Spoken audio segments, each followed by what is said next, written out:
No. Come on, where is it? Dave, it's your Idaho Central app here. Any chance you're missing a debit card?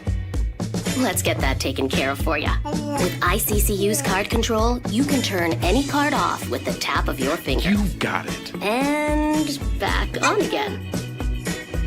Out, out, out, out. The closest Idaho Central Credit Union branch is in your pocket. Howdy. Dude, let's go.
This is Bronco Nation News Live. The best interviews, the most informed opinions, the latest breaking news, all from the top Boise State insiders.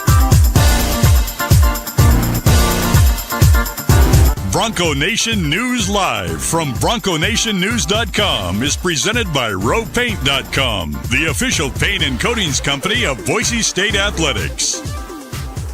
All Bronco Nation news broadcasts come from the Western Collective Studios. Head down to Western Collective's locations in Garden City or downtown Boise to try some of their delicious beers, including the Horseshoe Golden Ale, the first beer to support an NIL collective. Now, here's four-time NSMA Idaho Sports Writer of the Year, BJ Rains, with another edition of Bronco Nation News Live. Hey, happy Tuesday, Bronco Nation. Welcome on into a live edition here, Bronco Nation News live at BroncoNationNews.com. This is a Taco Bell Tuesday, so shout out the Nicolason family, SON Management Group. We appreciate Taco Bell. If you are looking for a job, Taco Bell, the Treasure Valley Taco Bell locations are hiring. You can just walk on in. They've got the paperwork right there in the front.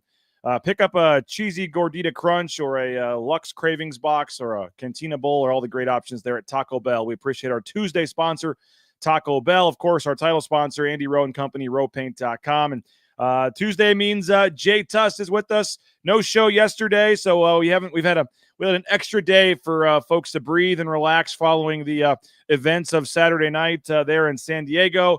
And we got Jay Tust to help us break this one down. But also, Jay, as the headline says here, 6 games remain. How many will they win? We can kind of spin this ahead also and kind of look at what's realistic here down the stretch, starting with tomorrow at New Mexico. But the sports director at the X against New Mexico. I'm tired of traveling. I get till Friday at least. Jay Tust, what joins us? How you doing, Jay? I'm good, man. How are you doing today? Good. I was rambling, and then I said at New Mexico. I love the pit, love New Mexico, but I ain't going there anytime soon. Yeah, yeah. Man, that what a crazy environment that was over the weekend. By the way, I know we were both kind of paying attention to that game, and I'm not saying it's implying anything about any other venue anywhere else in America. All I'm saying is the pit it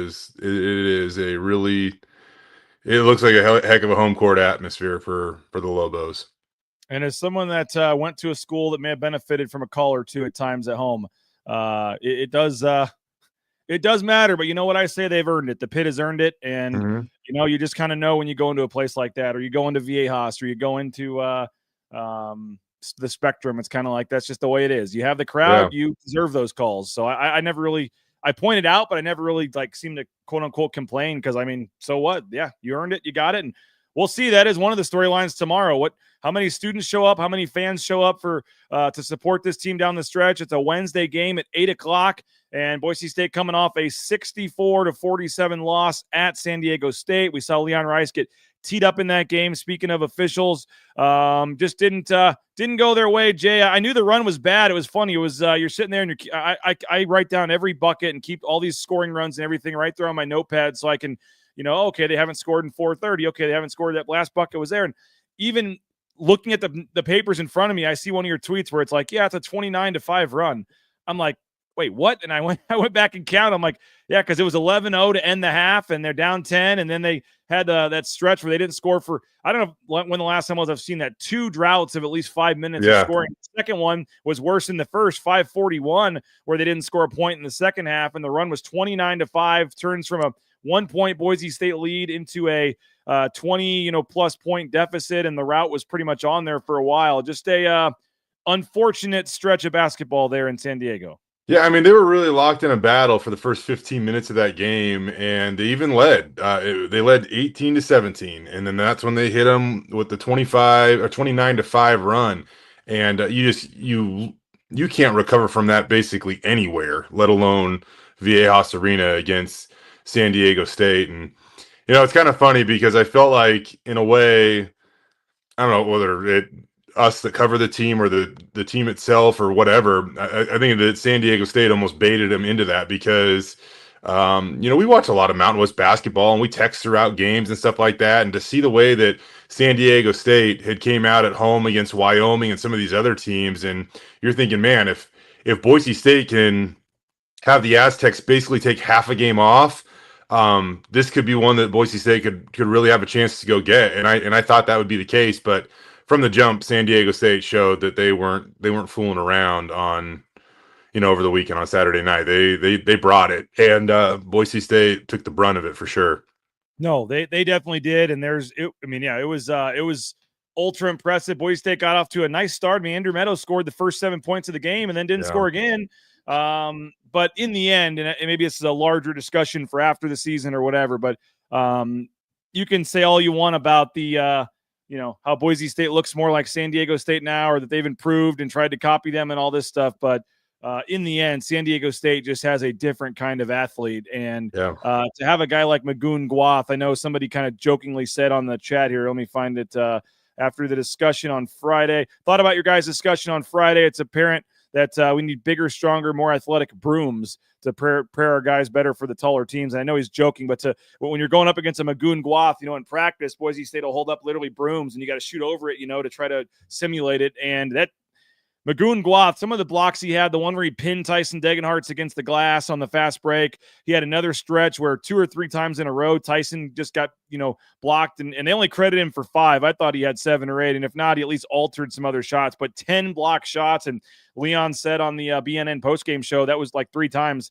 Now, that was literally the difference in the game. 10 blocks, 10 shots we took that had no chance of going in because they got blocked, and they won the rebounding battle. They won the turnover battle, and they won a lot of the key areas they wanted to, but in the end, they just could not score around the basket. And a guy like Magoon Guath, whether it's this year or next year, he's going to be an NBA player, and even some of the other guys they bring off the bench. It's just a different type of athleticism, a different type of, at least in that game, physicality, and it just was kind of a, you're right. San Diego State toyed with some other teams, let them hang around, made those big comebacks, but they kind of came out and reminded folks on Saturday, no, we're still San Diego State. This is still Viejas Arena.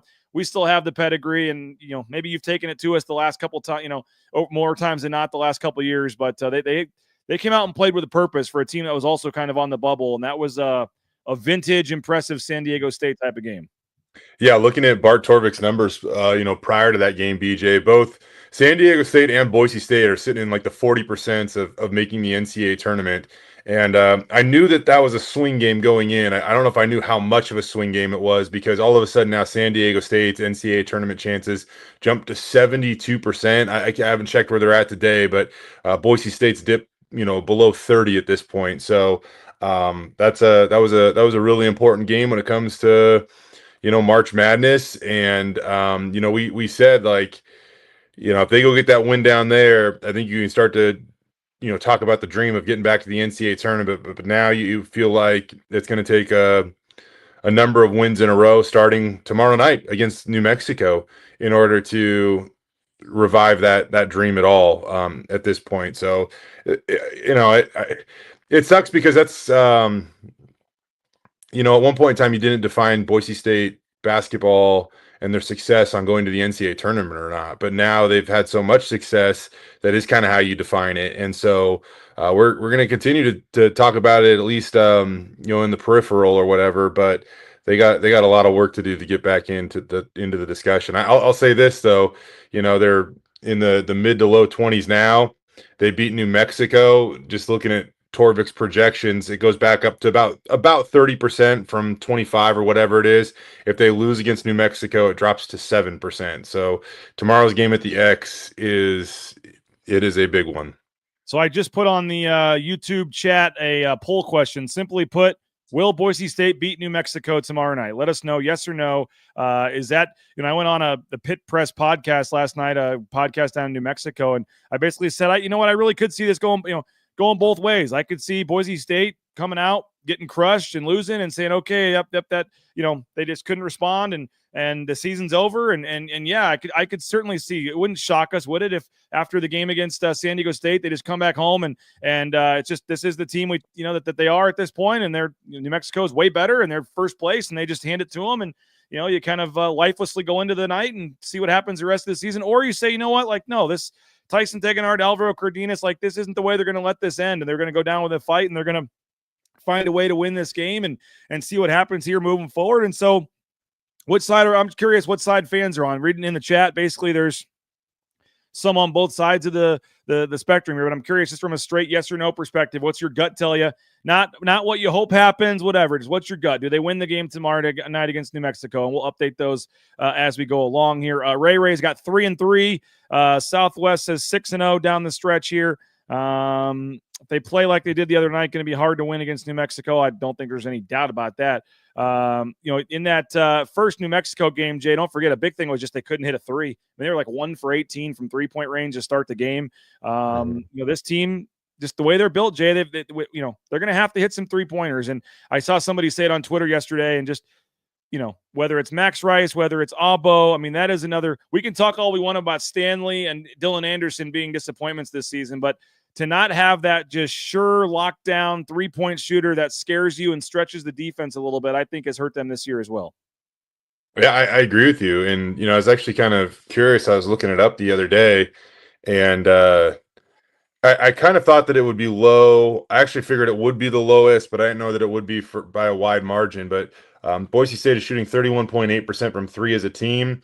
That is the lowest of the Leon Rice era, and again by a decent margin too, for that matter. Oddly enough, team in the Leon Rice era.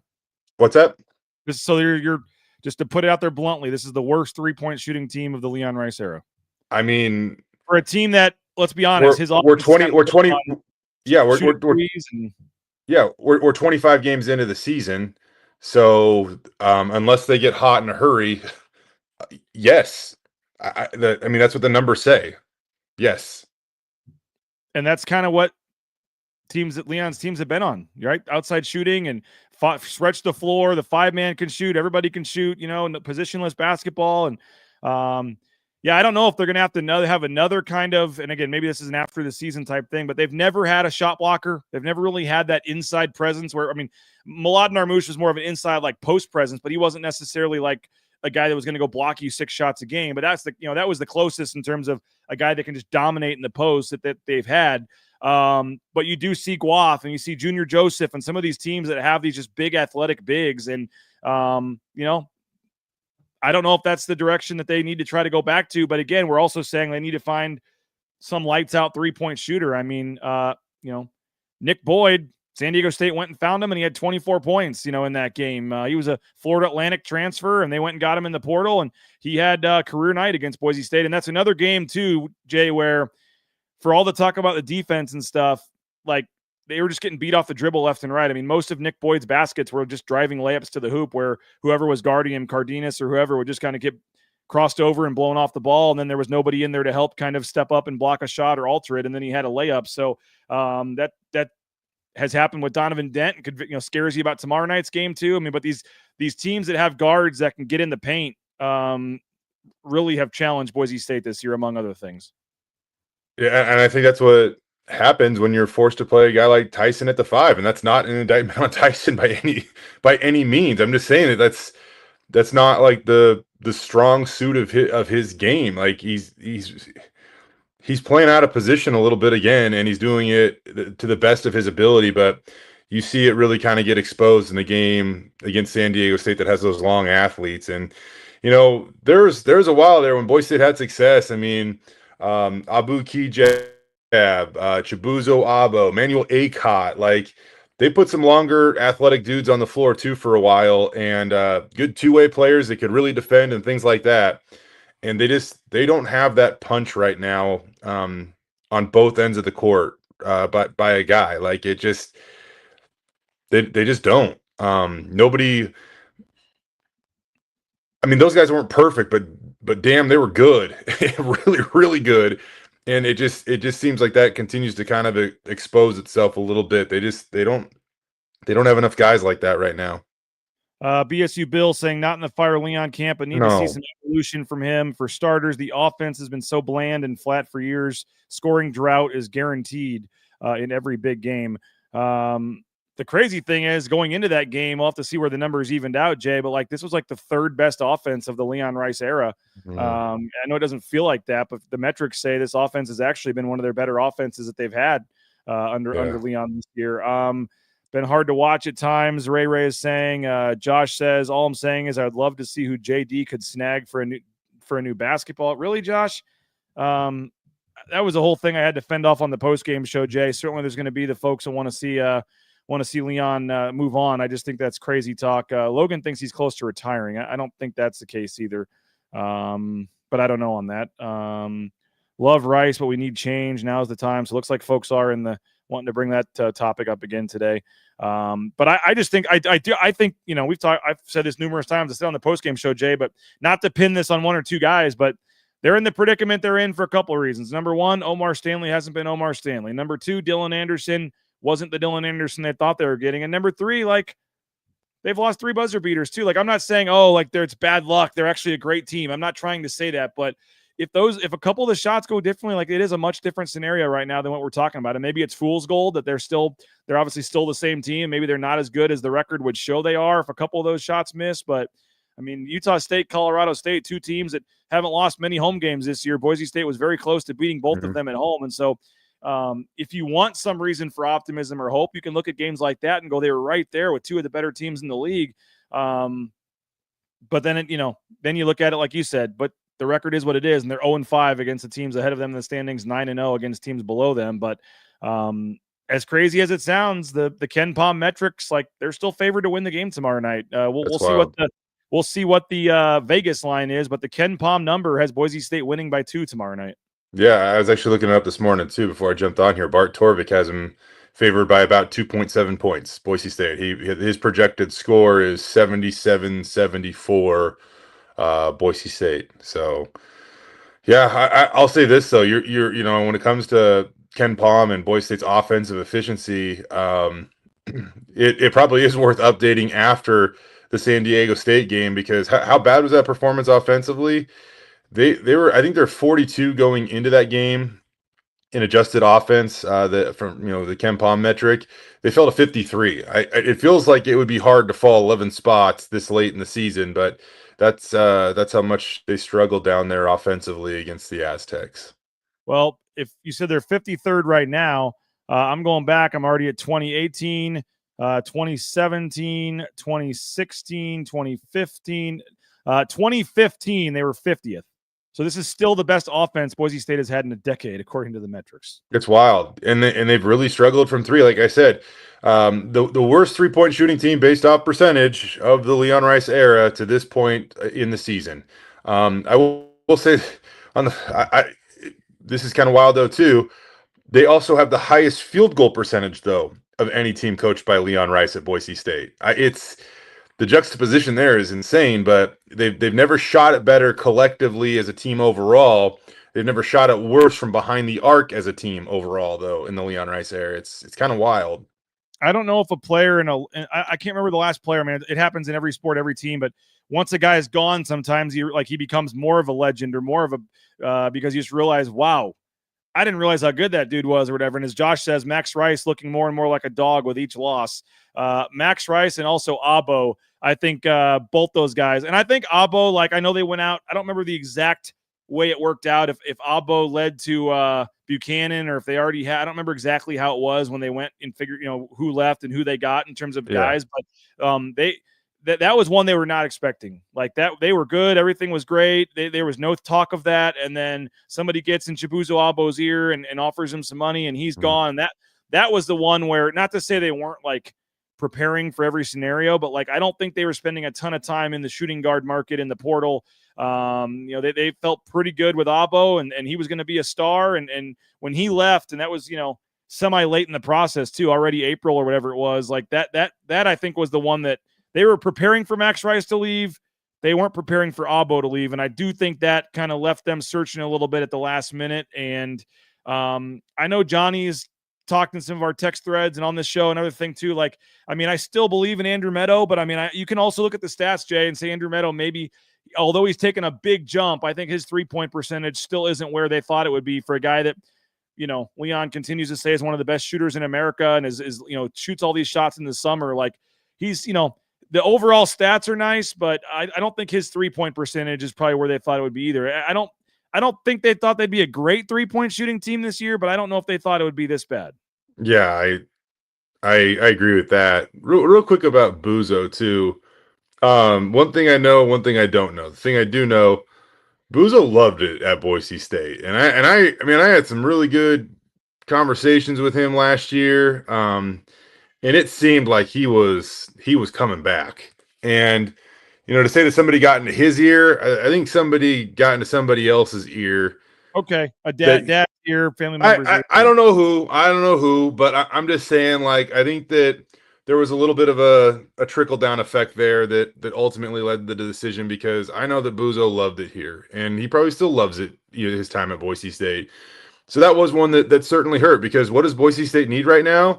An outstanding two-way threat, and shooter. Buzo checked like every box that this team is lacking right now. I mean, imagine if you had Buzo, now you're back to just bringing Andrew Meadow off the bench. Like that is just so drastically different, and they really, really miss a guy like Buzo. Long, athletic, could really defend, could really shoot it, could get hot at moments, and just a good teammate, good leader. Like. He wasn't a very complicated guy. Like that's a guy that this team definitely misses. And I feel like BJ, when it was all coming together, I think that Cardenas jumped into the ship and Buzo was still in the boat. And then all of a sudden things happened and Buzo left. And then that's when they went and tried to get out, essentially Buzo 2.0 and a guy like Javen Buchanan.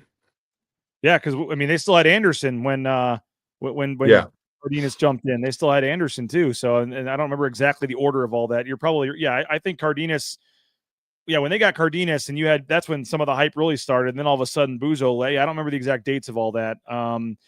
I think again, I know I hate talking about next year. I want to get back to this year, but I will say I think they need a guard that can beat you off the dribble and can get to the rack and create his own shot and get to the foul line a little more than they have right now. I think they need to find a guy that is just a 40%, even if all he does is hang out around the 3-point line. They need to find a guy that you can just count on to hit you a couple threes a game.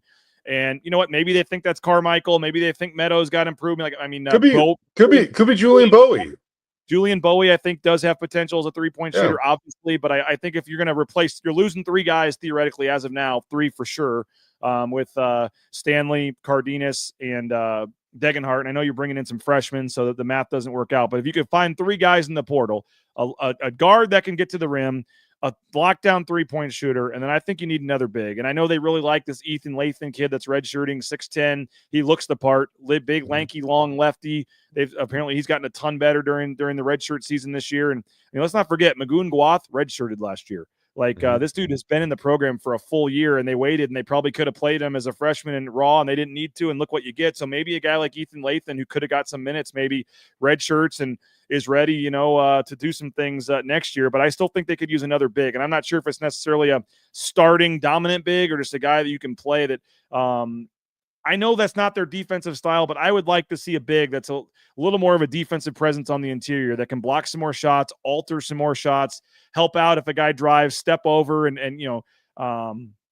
that's just like you said. When Tyson's playing the 5, you're certainly not getting that. But even a guy like an Ugbo or some of these guys that are in there on the interior aren't necessarily like guys that you're worried about blocking your shot if you go in there. I mean, let's face it. When Tyson goes in there, a lot of these games where he's struggled, like he's going up against guys that are just way longer and bigger than him. And I think it'd be nice if Boise State had one of those guys. And I've talked to Burns about it. And I know that's not necessarily their defensive style, is to have a guy on the interior that's just going to be that defensive shot blocking presence. But I think they could use a guy like that at times, because you're seeing when they play teams with bigger, lankier, athletic bigs, that's been a challenge for them. So those would be my 3 wish lists. I don't know how realistic that is. I know they like some of the freshmen coming in. But certainly this roster, I think, needs a little bit of a retooling here. And particularly, I think at the top of the list needs to be some outside shooting. I think that's just the era that we're living in, though, right? Like every year you're going to have to kind of retool, complement your roster with the pieces that are left behind and not, torn apart by NIL, transfer portal, any of that stuff. Really quick, Chibuzo Wabo shot 41% from 3 last year. Desperately this team needs a guy like that. Like it would be a completely different situation, I feel like, if they had a guy like that. Also, talked about at times last year, Max Reich, struggling to shoot it. He shot 34.9% from 3. That's higher than Andrew Meadow right now, who you could argue is their best 3-point shooter. So it's just they really did, lose a lot. We knew they lost 3-point shooting off last year's team. We knew it. I think we just thought that they could, potentially make up in other areas, and they just haven't been able to do it. And now going into game 26, they're still searching for answers that are going to help get them over the hump and save the season. I mean, it's really funny, BJ, like even Jace White. I mean, like Jace Whiting was not, he had his own issues and times in bringing the ball up to court, but Jace Whiting shot over 48% overall last year, and he was 50% from 3. I mean, even he could come down, and every now and then that guy could knock down a shot. So, it's just they're still trying to find it, man. And I think that tomorrow's matchup, Boise State's been unbelievable. I mean, they have been so good at Extra Mile Arena this season, not just beating opponents, but kind of pummeling opponents.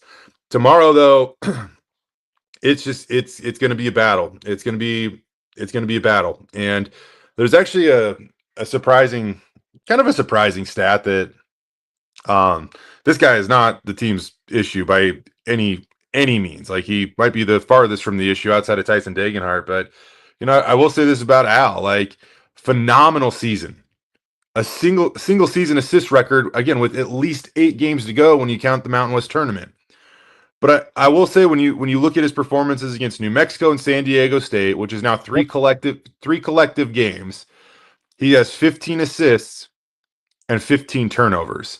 If you look at every other game this season, it's like 150 and 30. Like, I mean, 150 assists and like 30 turnovers. I mean, his number's been off the charts almost all season long.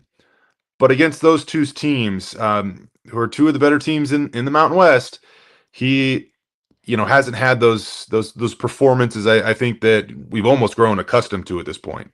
He called the first New Mexico game one of the worst games of his career, I believe. He had 5 points and 7 turnovers. Yep. Yeah. I mean, and he was, again, he's not this team's problem by any means. I'm not trying to make a mountain out of a molehill, and I even feel stupid for bringing it up. Games, you need your point guard and your senior leader and he's, whether he's picking bad times for bad games or just getting beat, Well, and one thing I will say too, like, in order to get assists, you have to have guys make shots, and they weren't doing that the other night. So I understand that side of it. I totally understand that side of it. But he's admitted himself he's had bad games. I mean, we're not calling him out. I mean, he's admitted it. He's had bad games against those teams. And the first New Mexico game, as I said, 5 points, 7 turnovers. I think he did have 6 assists in that game.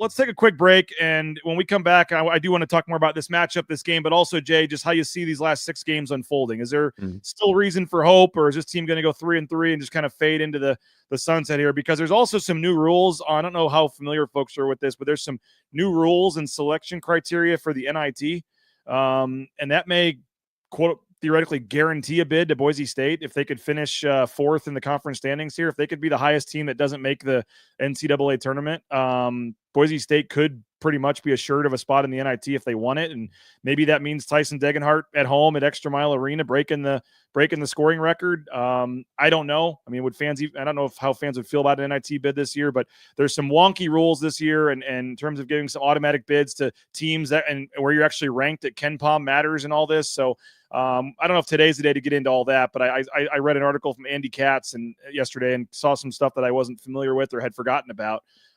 So there's still a lot to play for, I guess, and we can get into that here momentarily. But I do want to thank RoePaint.com, our title sponsor, ROEPaint.com. Andy Rowe, they're coming out next week to do a drywall touch-up project on our house. They're the best in the business. RoePaint.com, whether it's interior, exterior painting, concrete coatings, hit up our title sponsor, folks, RoePaint.com. Taco Bell, it's a Taco Bell Tuesday here, so make sure you get the family out to Taco Bell. We got indoor hitting workouts tonight for the boys, so it's usually a Taco Bell night on the way, and they can get those slushies, the cheesy roll-ups, the tacos. I can feed my kids for like $10-11, which is saying something if you've seen how much my kids eat. TacoBellWorks.com.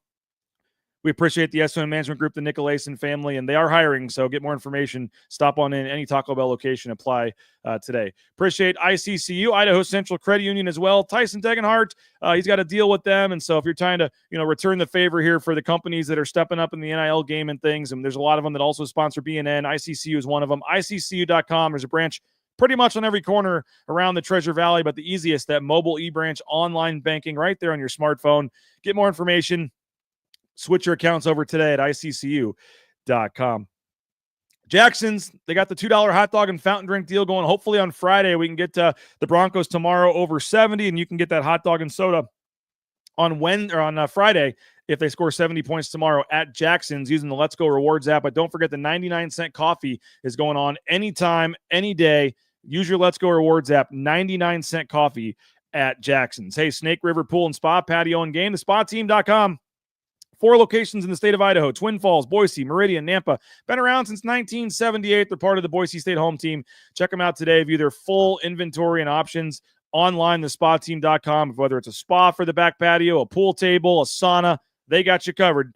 Thespateam.com. Hey, if you're looking for some Boise State jerseys, caps, bumper stickers, car flags, the Blue and Orange Store.com has you covered. The Blue and Orange Store.com. Jerseys, bumper stickers. I mentioned coaches, sideline apparel, hats. They got the logo golf balls, anything you're looking for, the best selection, the best prices.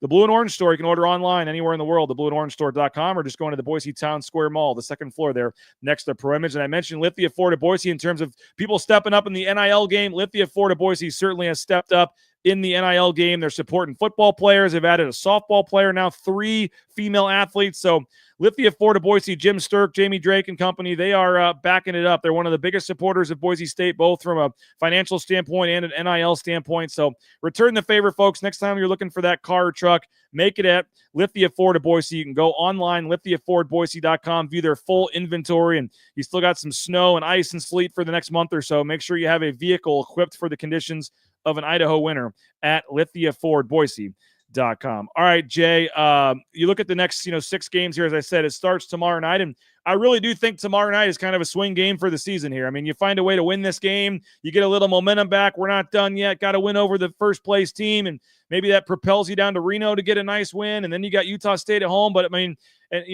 but if they come out tomorrow and they're flat and the crowd's not into it and they lose tomorrow, I mean, who knows what could happen down the stretch here. The one thing about Leon Rice's teams is they typically respond, and they typically don't lose too many, 2 games in a row very often. They've done it once this season, but I think they've only done it like 4 times in the last 5 years or something. In Mountain West play, it's happened even fewer. It's just not something that happens very often. The one trait of a Leon Rice team is that they typically respond after a tough loss, and they did lose the Colorado State game after they lost the New Mexico game, both on the road. But the numbers do say that one thing that Leon Rice their team has done is fight and get back. And I know BSU Bill says swing game was Saturday. BJ, take off the rose-colored glasses. I still think in terms of, I'm not saying they win this game, they're going to, go to the Final Four, but I still think in terms of just what this record looks like, what seed they get in the conference tournament. Like, I do think tomorrow night becomes Saturday was huge. Their at-large chances would have been better and all that. And I'm not even saying 6-0. I mean, Joe Lenardi still has him as the 9th team out. Like, if you go 6-0, you're at least going to be in the conversation if you can go into the conference tournament and win a game or two. But I still think this team believes they can do something special, Jay. I still think they believe they can, go 5-1 down the stretch or 6-0 down the stretch. But I think tomorrow night clearly is a big game for a lot of reasons here. Yeah, I'd have to go back and look it up. I don't have it in front of me, but I remember researching it following their 2-game losing streak earlier this year. And I think it was like their second 2-game losing streak in conference games in the last 4 years, 4 years or so, right? So it isn't very often that they drop back-to-back conference games, and they need a win, obviously, tomorrow night in order to prevent that from happening. I will say this, like, I felt really good about, them being locked into the 5 seed. I still feel pretty darn good about them getting a bye. I mean, they hold the head-to-head over UNLV. So even if somehow the Rebels caught the Broncos would win that tiebreaker.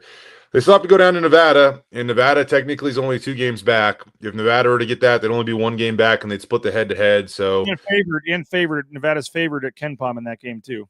Really? Okay. Yeah. Oh, okay. So I mean, there's a chance that it's not like 100% certain that they've locked up the bye yet. I mean, I really, really expect them to, but it's not 100% certain. And these next 3 games, man,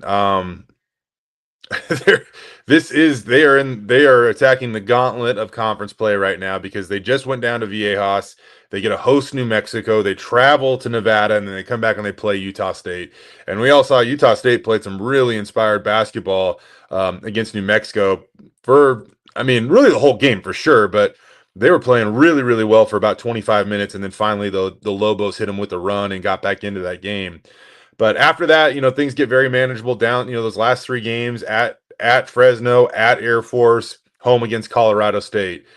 But if you don't find a way to win a couple of these next ones, you kind of wonder about the mood and attitude, those last couple of games, which 2 of them are on the road. So they need to go defend their home court tomorrow against a really, really good New Mexico team. Not worry about the NCAA tournament, but going back to the old coaching cliche, just trying to stack one game on top of the other and see what happens if you can do that. A lot of people in the chat not expecting there to be much of an atmosphere tomorrow night. It's Keaton saying crowd is not going to be into it. San Diego State win was crucial to bringing life. Josh says 8 p.m. game on a work night, it will be dead. Ray says think it could be ugly tomorrow night. He says I know several people that aren't going with tickets. It is 8 p.m. tomorrow, not 8:30, by the way. I've seen some 8:30 talk out there. I may have even put 8:30 at some point, but it is 8 o'clock tomorrow. The Utah State game is 8:30 the following week, but it is 8 o'clock tomorrow night. So don't be 30 minutes late if you are planning to come. 8 o'clock. Logan says it's going to be dead tomorrow. I don't know. It shouldn't be. I mean, and I love this one. I love this one. If Rice finishes below 20 wins, will he finally be on a warm seat? I mean, so you think they're going 2-4? I mean, their only wins the rest of the season you have are going to be maybe Fresno and Air Force. Like, some people just, love you, John, but like, they're going to win. I would 3-3 gets them to 20 wins here. I mean, I don't know. I don't know.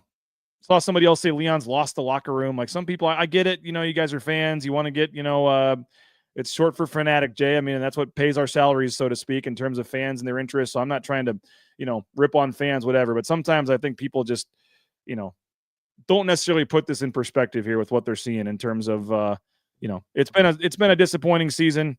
Mark it down. So what he's saying. Okay, he said he's got them going 2-4 down the stretch, John. So come on back when if that's the case, we'll figure something out. I got them going at least 3-3. I would say 4-2 is a floor. I think they're going to find a way to win some games here down the stretch. But it's Keaton made it simple here. Fire Tim Plow. Well, they couldn't even hang half 100 against San Diego State. So it was funny on the pregame show. Our friend Dayton Robinson, I asked for the score predictions, and he kind of jokingly said 42-37 because that was a score a couple years ago when they played San Diego State. And I kind of joked or something, and then he sends me a text at halftime, and he goes, "I may not have been that far off." Yeah. Dylan says Leon's not having a great year. It's not all on the players. I don't think anyone is trying to I think we're all the biggest supporters of Leon in the world, Jay, but I think it's fair to say when you're picked first and you're in fifth right now, yeah, certainly some of that goes back on the coach. Even Leon would say that, yeah, it goes back on the coaching staff. Whether, I don't know, maybe after the season we'll find out, whatever. It's just so hard to know what's going on with Omar Stanley that it's so hard to criticize or comment or even talk about that situation because he just, it's just so hard when you don't know what's going on. We may find out after the season that something, whether it was an injury or a family issue or something might be going on where it's oh man, I feel bad that we're going, or maybe not. Maybe he's just having a down year. So it's just so hard when a lot of that stuff stays private to really know what's going on there. But so that's also makes it tough for me to say is Leon Rice to blame for Omar Stanley digressing to where he is? Maybe, but also maybe not. It's just so tough for some of this stuff. Now, Dylan Anderson, if you want to say Leon Rice and the coaching staff missed on Dylan Anderson, that's a fair criticism. He was starting at the beginning of the season and doesn't even see the floor. But I also would say they hit on Cardenas and they hit on Buchanan, and I don't know what the rate would be. But I would say 2 out of 3 in the transfer portal, you'd probably take that, most years. Yeah, I mean, I know that the transfer portal is an opportunity, but you still don't exactly know always what you're getting, especially when the guy doesn't have a lot of playing time under his belt, right? Go back, man, they hit it out of the park with a guy like Abu Kijab, who didn't play a lot at Oregon, and so far it's been a rough go for Dylan. And really, you can go back to the San Diego State game, man. They were in that game as a 1-point game, and I'm not blaming that on that kid, but that was a rough 90 seconds of basketball when he came into the game, and that is when it kind of started to snowball a little bit. Seconds, dude, it was 19. Oh, you're talking about Dylan? Which you're Dylan, but yeah, midnight of the dunk there. Sorry, there's multiple. I'm reading another comment, but yes, if he had a bad 90 seconds, Omar Stanley had a bad 19 seconds with the turnover and the 2 fouls as well. Yeah, and that's what I'm right there with you. All we can do is ask. And all we can go is off the answers that we get. If he was just taking too many threes and missing them or whatever, I don't know. I feel like I could be more critical of that. But, all the talk is about his confidence, which means, it's all upstairs. And, when it comes to the way that he's approaching the game or life or whatever right now. And those are just more delicate matters, in all honesty. Great kid. The way this season's gone has been absolutely stunning to me because I really expected him to be a guy that would be a first-team All-Mountain West player. He was in line to do that. And talk about a rim protector and things like that. Omar averaged over a block per game last year. And, that they could certainly use a guy like that. 3 offensive rebounds per game. He was almost guaranteed to give you 13 and 7. Again, just a huge hole this team would love, BJ. No doubt. Gavin says crazy to not want to go to this game if you have tickets. Watching Donovan Dent in person, must see basketball. Yeah, you're watching a guy that's pretty much locked up the Mountain West Player of the Year. You're also getting a chance to watch the team that was picked to win the conference in the preseason versus the team that is trying to run away with this thing during the season. So should be a good matchup, and I'm excited. I'm excited to go cover this thing. More quick comments here. John says, want to comment, why do you think Utah State reloads annually without missing a beat? And very complimentary of whatever they're doing. I mean, I hate to say it's as simple as this, but go watch a game there. They've won some games this year at home. They had no business winning because of the crowd. This is not a let's bash the Boise State fans again, but go to some of these road games and then come back to me if you want to talk about Extra Mile Arena and it being an actual game changer for some of these games. It was, and I don't know what. And again, another question for the offseason, Jay. A couple years ago, the X was. You had opposing teams saying it was the hardest place in the conference to play. And something has happened the last year or two. I don't know why, where fans just aren't, Joey Jenkins, bless his heart, is doing everything he can, basically begging fans to stand up, and they just won't do it. And then you have, just for whatever reason, students not showing up. And you mentioned the home court winning percentage. They have the second best Mountain West home winning percentage behind San Diego State since the current iteration of the Mountain West in 2013, 2014. Boise State has the second best home winning percentage. They're over 82% under Leon Rice at home. And it could be 92%, if it just stepped up a little bit. And so the easiest answer on Utah State is their crowd is, they know at home they're going to win. They're going to go 15-2 at home every year, or whatever it is. They're going to get 14, 15 wins. guaranteed at home because they have sellout crowds that go crazy and win them games. They have a great home court advantage. So a lot of times, like, you win games when you're not supposed to because of your crowd. We've seen Boise State in years past win some big home games thanks to the crowd where they weren't the better team or probably didn't deserve to win. But right now, that's not the case. Some of these teams are getting home court advantages and Boise State is not. You get a nice crowd, but it's just not the same as going to the Pit or going to Colorado State or going to Viejas or going to, right now, Boise State's home court advantage is at best, fifth in the league right now, Jay. And I hate to say it, but the 4 teams ahead of them in the standings all, in my opinion, as going to all 4 of those games this year, have had better home court advantages than Boise State this year. And I hate to say it's as simple as that. It's not. But if you want to find one area where you can instantly keep your team relevant in the league, is sell out Extra Mile Arena and get the fans into it more and help win some more of these games. Hard to argue that. They've lost at the venues of all 4 teams above them in the standings too. So it's kind of hard to dispute what you just said. I will just say, honest question, how long would you give Leon? Me personally, he gets 2 or 3 more years at that point if he hasn't won in March. Yeah, and I think we've all kind of said that. Like, I'm not saying you never, ever consider moving on from Leon Rice. That'd be crazy. Even Jeremiah Dickey, like, nobody would ever say that. I've never said he has a lifetime contract. No matter what happens, they could go 0-20 for the next 5 years. You don't get no.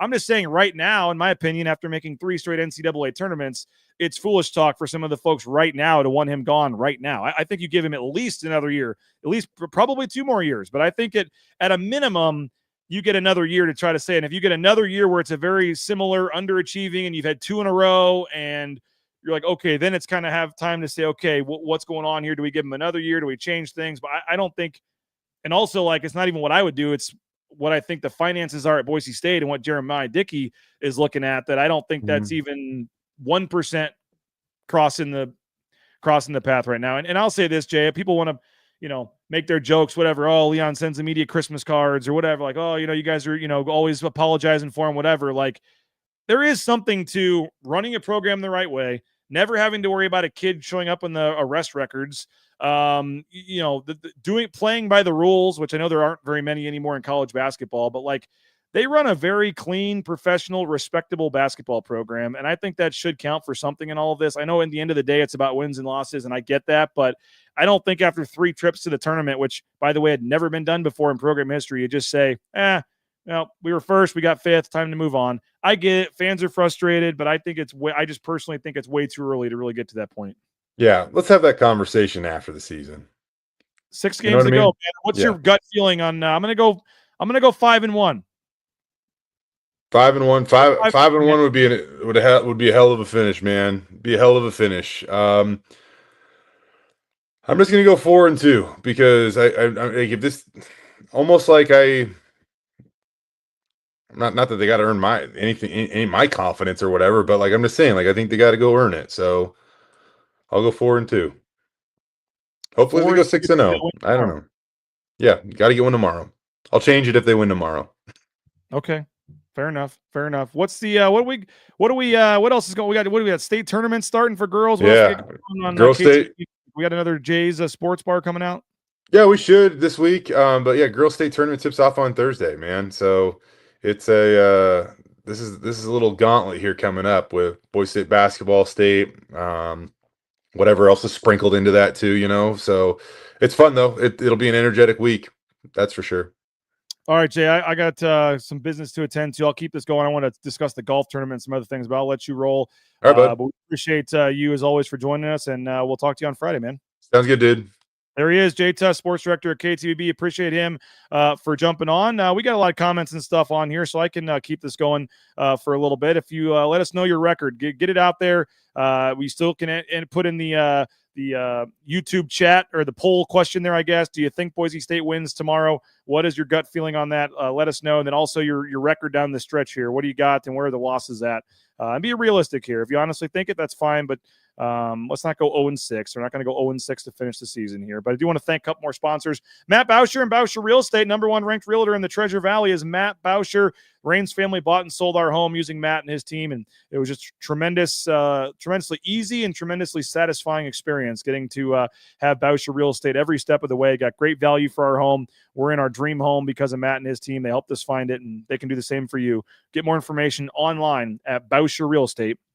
Ridley's Family Markets. Shop Ridley's.com. Locations across the Treasure Valley, the Magic Valley, all over the state of Idaho, surrounding states. If you're looking for that friendly feel, that hometown feel when you walk into a grocery store, they got it at Ridley's Family Markets. Great prices, great selection, and you can get 40% off, up to 40% off at the savings at the checkout line if you download their Skip app.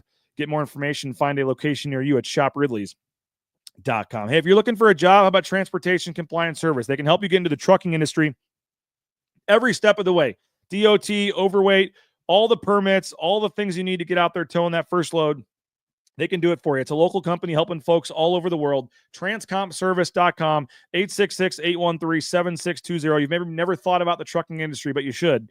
Transcompservice.com. Hey, Lean Feast, leanfeastmeridian.com. I'll be having a Lean Feast today, putting in an order, 208-487-5782 or leanfeastmeridian.com. They're feeding the football team. They're feeding the basketball team. They can feed you as well. Steak, shrimp, chicken, fish, all kinds of great options. Fully customizable by weight, by what you want, protein, carb, veggie, and it's not frozen. It's fresh. Highly, highly recommend it. It's the convenience of it. 5 days in the refrigerator, and then just 2 minutes in the microwave. So you can order on Sunday or Monday. They deliver anywhere in the Treasure Valley and have your food set up all week.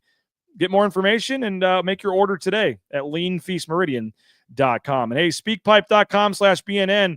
I was thinking after the post game the other night, we might get a couple angry voicemails. We would have loved those. So if you have a thought that you can't get in the chat, you want to give us an audio version, speakpipe.com/BNN. Leave us your thoughts on this basketball team, Leon Rice, wherever you want to go with it. We'll play them on an upcoming show. And if we get some, post game tomorrow against New Mexico, we'll throw those on the post-game show. Speakpipe.com/BNN, and it's brought to you by Signature Roofing. Covering our community for more than 2 decades, mysignatureroofing.com. Whether it's a re-roof, a repair, an inspection, they'll come give you a free estimate, all that good stuff. You can do it online, get more information. Great people, great company over there, and we appreciate them. mysignatureroofing.com. All right, let's check the comment section here. Let's see. Which one are you calling a loss? I don't know. I just think if you look at the aggregate, I don't know if 6-0 would be pretty tough. I would say maybe at Nevada. That's going to be a tough one on Saturday. I could see him beating New Mexico and then turning around and losing at Nevada. I could see that happening. But I could see them beating Utah State. I can see them winning against Colorado State to finish the regular season. I think 4-2, in my opinion, is kind of the floor here. I agree with Logan. I think 4-2. I just, you hear these guys talk, you see them. Maybe I got the blue and orange goggles on. That's fine. I just don't see this team fading down the stretch like some of you do. I just don't. I think they're going to find a way to win some games here. I truly believe Tyson Degenhart, Alvaro Cardenas, they're just going to find a way somehow, some way to put themselves back in the conversation here, at least to get a somewhat decent seed for the conference tournament. Nathan Carroll, you can go read his article at BroncoNationNews.com, details how it is a uphill battle to get a top 3 seed for the conference tournament. But you win some of these games, a lot can change here. So New Mexico's coming in tomorrow. And again, say what you want about on paper what this matchup looks like, but on paper, the metrics, Boise State is favored to win this game tomorrow. Like, a lot of you are just assuming tomorrow night's a horrible loss. And let's check the stats here. 67% of you, there's 72 votes already. But 67% of you are expecting Boise State to lose tomorrow. Like, they're favored to win the game. Ken Pom has Boise State winning by 2, and that's what Ken Pom does. It's a predictive metric to say how you've played this season, how they've played, how the matchups line up, what should happen tomorrow night. Ken Pom has Boise State winning by 2. So this is going to be, on paper, a very close game, and it seems like a lot of you are not, as excited or not giving them as much of a chance for this. So I think Boise State at home, if they can get a crowd, I think they certainly have a chance in this game. Who is going to stop Dent? We'll see. That's going to be an issue. Certainly could be an issue from a scoring standpoint, from an assist standpoint. He has certainly been the best player in the league probably to this point. I think Nick Clifford could probably make a case as well. I know Tyson's having an excellent season, but Donovan Dent is likely your Mountain West player of the year. And yeah, as Logan says, he's no one. He's going to get his. You got to stop everybody else. I mean, that's probably part of the game plan, but I think that's certainly I think that they'll have a game plan. Trust Burns. They're going to find a way to at least slow him down. I don't know if what they try to do, but I mean, yeah, that's going to be the key tomorrow is, can you somewhat limit Dent and Joseph? Joseph's going to be a very tough battle on the interior too. If you remember in that first game, Boise State was trying some different things in terms of fronting him, and he got 3 or 4 easy layups right in a row in the first game against Boise State. So, it's going to be a super tough game, but on paper, Boise State is predicted to win. We'll see what the Vegas line is when it comes out, but there's a chance Boise State is favored in this game when it's all said and done, in Vegas. So I hope the crowd does show up. Like, I'm not, on the Boise State ticket payroll. I don't get any more money if they sell more tickets. I don't care, but it's more fun to cover a game when it's a packed house. I love covering games at the Pit, love covering them at Viejas Arena. Like, you go to these venues and when it's packed and loud, like, it's a lot of fun to be in, whether you're hoping one team wins or the other or don't care. And so for that sake, like, the ones that actually go tomorrow, like, make some noise and have some fun and see what happens. It should be a very entertaining game. You're seeing a team that's going to the NCAA tournament. You're seeing a couple of the best players in the league. Like, if nothing else, come see them. But 8 o'clock, let's be honest, like, 8 o'clock is not, and sure, the kids aren't going to come, but is 8 o'clock really that late? I get it. It's a school night, work night. Like, how many of you are really going to bed before 10:30 anyway? I mean, it's an 8 o'clock game. It's not 9. I don't think that's a real big excuse here. And for the students, we'll see if they show up. If I was a student, I would love an 8 o'clock game. That's another discussion for the offseason about some, real conversations and real changes that have to be made to change the culture of getting more students involved in the games and things. But hopefully tomorrow the students show up, the fans show up if you have tickets. I think it's certainly a game they can win tomorrow, a game that should be fun, and a game that, well, the only reason I'll say this is, like, 4 of those 5 were on the road. Like, 0-5. I mean, that's easy to look at it that way. And yes, they are 0-5, but, like, let's also remember 4 of the 5 were on the road. 3 of the 4 still have to play at Extra Mile Arena. Let's not totally forget that, Bill. They still have New Mexico, Utah State, Colorado State having to come to Boise. And I do think that that is part of the equation there as to why they're 0-5. If all 4 of the games are at home already, I don't think they would be 0-5. I think they're going to pick off. I got 2 of the 3 at least. I think they're going to beat Colorado State at home. I think they beat Colorado State at home. I'm still not totally sold on Colorado State. That's going to be Tyson's senior night, Alvaro's senior night. Boise State will beat Colorado State.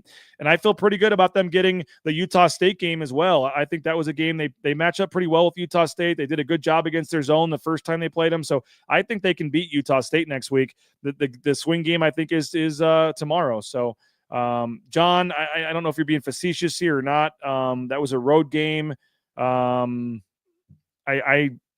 I definitely think they keep it within 10 tomorrow. I really do. I think they have a good chance to win. Contradicting yourself, though, I thought our home court advantage was awful, so playing at home shouldn't matter that much. I mean, that is true. I mean, yeah, if that's contradicting myself, but I'm still saying, like, either way, they still have to play in Boise. I'm just saying the reason they lost those games is they played the tough environments on the road and they lost. So we'll see when it's all said and done what the home record is. We'll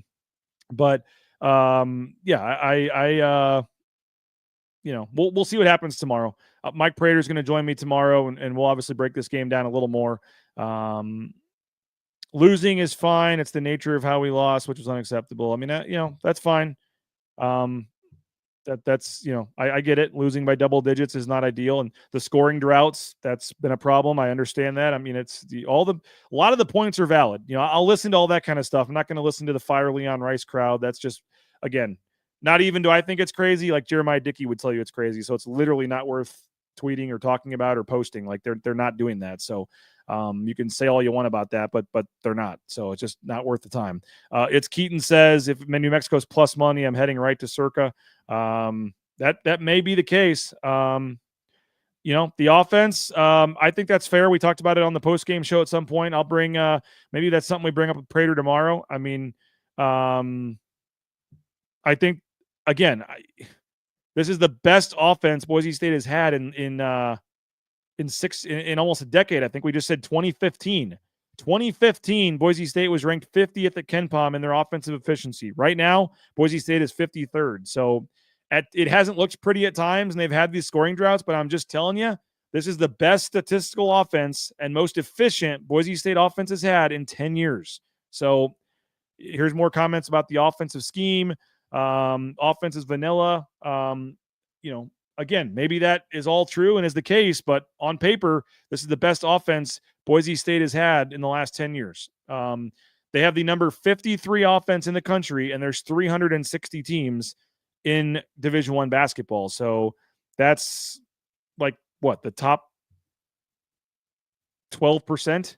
Their offense is in the top 12 percentile in the country right now. I'm not like really trying to defend the offense. I'm not saying it's great. But I mean, the defense has been the problem this year, not the offense. So John says defense takes both consistently to win. Totally agree. Totally agree with that. We got some New Mexico fans in here. Thanks for watching. You guys are due to win. New Mexico's limping without a starter and a bench player. And this is just the Mountain West. Like, those things happen. You lose by 20 on the road, and then you come back and beat them at home. Like, that's just what happens in this league. And so I could on paper, again, Boise State's favored to win tomorrow. So we'll see. Andrew says, when I was a student, we sat on one side of the court. Courtside seats make the money, but so many empty seats put the students courtside. Again, the Zags don't stick their students behind the hoop. There is a give and take there. I do think that one way, which would, if you could fill it, which would be awesome, they do that at the Breslin Center at Michigan State, is to take all those blue seats in the first 5 rows and just fill those with students all the way around the court. I do think that would be awesome. But those are also the most expensive seats that they sell to a lot of the big time donors. So that would certainly, be a give and take where you'd lose some money on those, giving away people that have probably had those seats for a long, long time. So I don't think that's probably that realistic. I do think you could have the conversation about moving the band.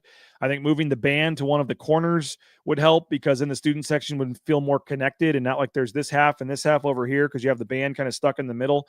I think that's one realistic change. Again, I don't think, I just said I would do it, but I don't think you can. You've had those seats. You're not going to give them up. I agree with you, Creamy Cold. Like, that's fine.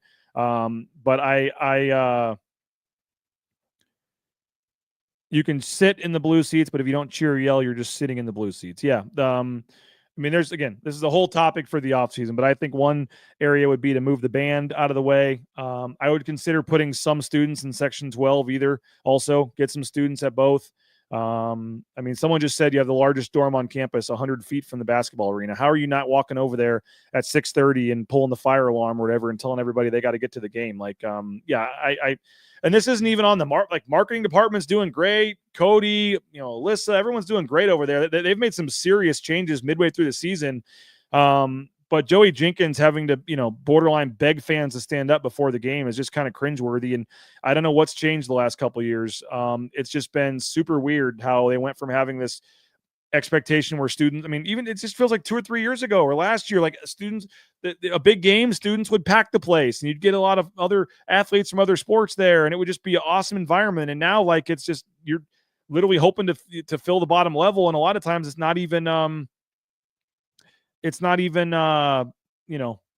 students that are sitting there. There's other folks. William Carmichael, not sure if you're related to Peanut, but which comes first, chicken or egg? They've won. They have won. They've won 82% of their home games. You come to a home game in Extra Mile Arena, you see a win over 8 out of 10 times. Like, I don't think that's, I don't know what wins you're talking about. They win almost every game they play at home. So I think I certainly think they've won enough to where fans should be showing up for home games. When you come to a home game, you're going to see a good, exciting game. You're going to see a win 8 out of 10 times, and the 2 out of 10 times they lose, more times than not, you're going to see a competitive, close game down to the wire. And so I don't think that's a very, with all due respect, William, I don't think that's a very valid. It's a kind of easy, convenient one when they're losing a couple games to say, oh, it's just because, they got to win. Show me something before they show, before they come. No, they win at home. When you go to a home game, you're going to be,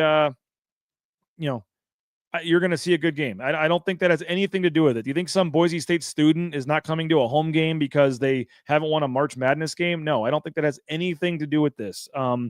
It's just a bigger, long-term project, but I think it starts with the students. You see Utah State students, you can make fun of them, laugh at them, whatever. They're wearing surgical gloves. It's the weirdest thing you've ever seen. But you know what? Like, it makes noise and they're loud and they're into the games. Like, give them some credit. San Diego State, they have all these signs and things that are for the other team, and they have chants, and like they're into the game. The same thing at the Pit. Like, you can, it starts with the students, in my opinion, and getting them to show up no matter what. And that's the biggest thing.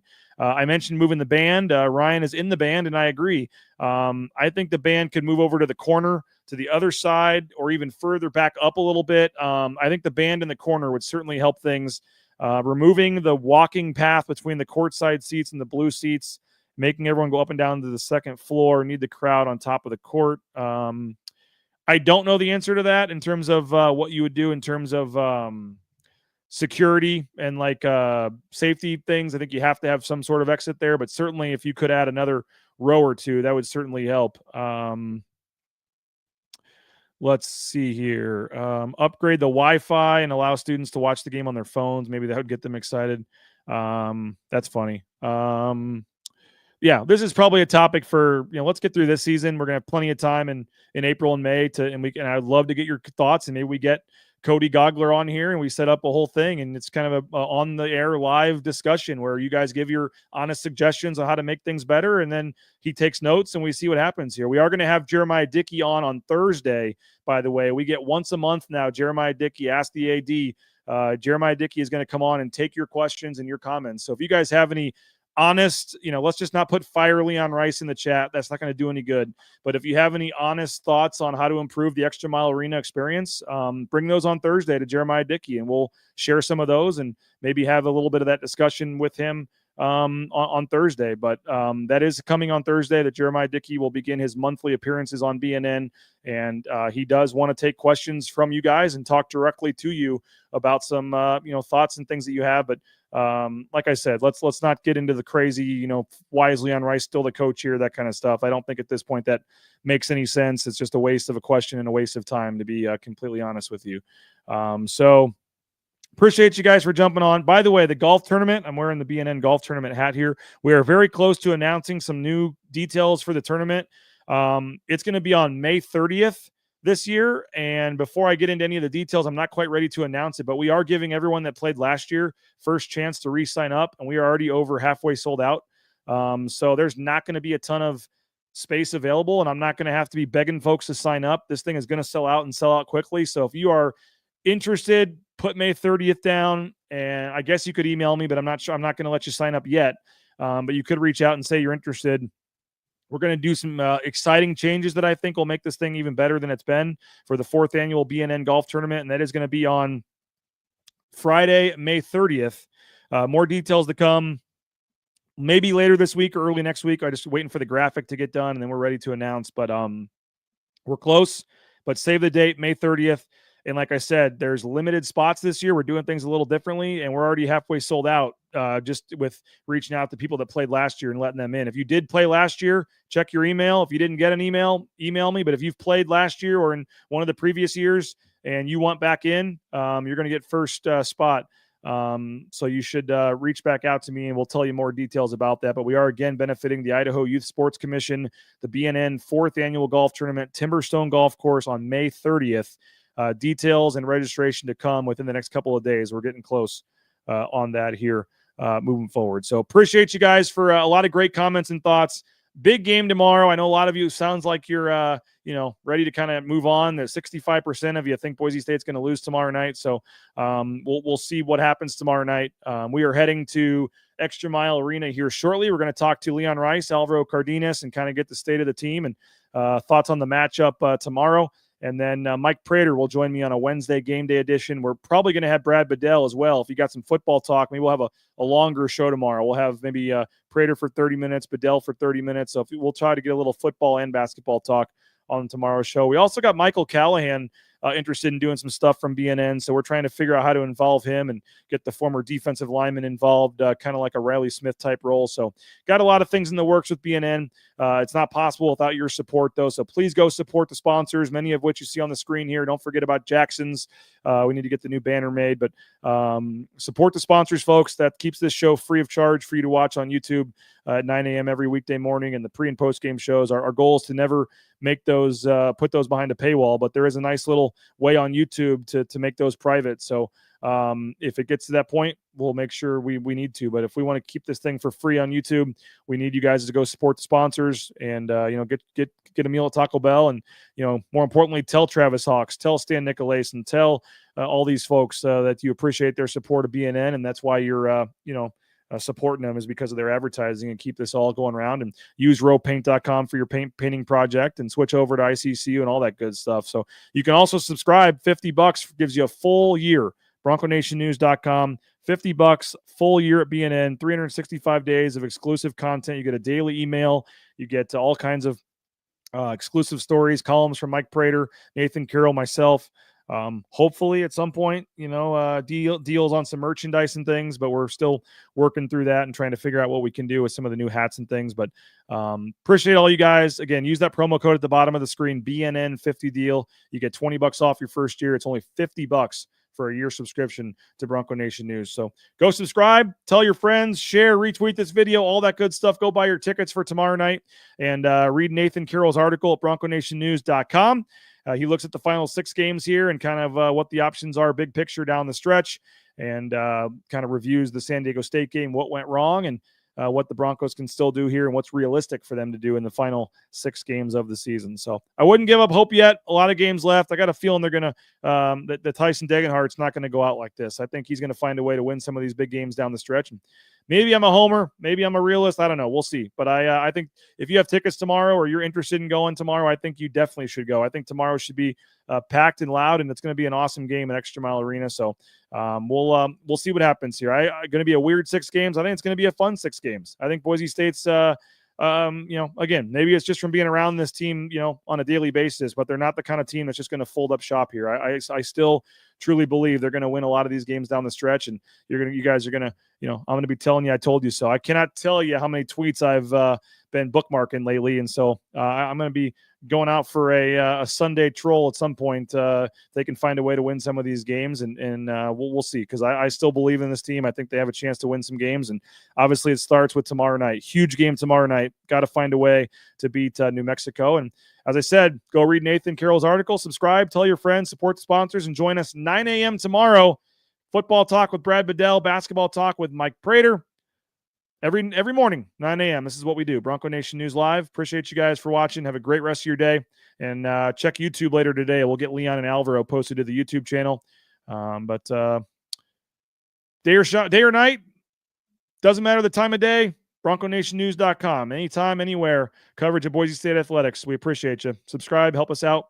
We'll talk to you guys tomorrow morning at 9 a.m. Bronco Nation News Live, BroncoNationNews.com. Bronco Nation News is presented by our title sponsor, rowpaint.com. Our major sponsors, Idaho Central Credit Union, Taco Bell, Lithia Ford, the Blue and Orange Store, Jackson's, and our contributing sponsors, Signature Roofing, Western Collective, Snake River Pool and Spa, Transportation Compliance Service, Boucher Real Estate, Ridley's Family Markets, Circa Las Vegas, Lean Feast, and Timberstone Golf Course.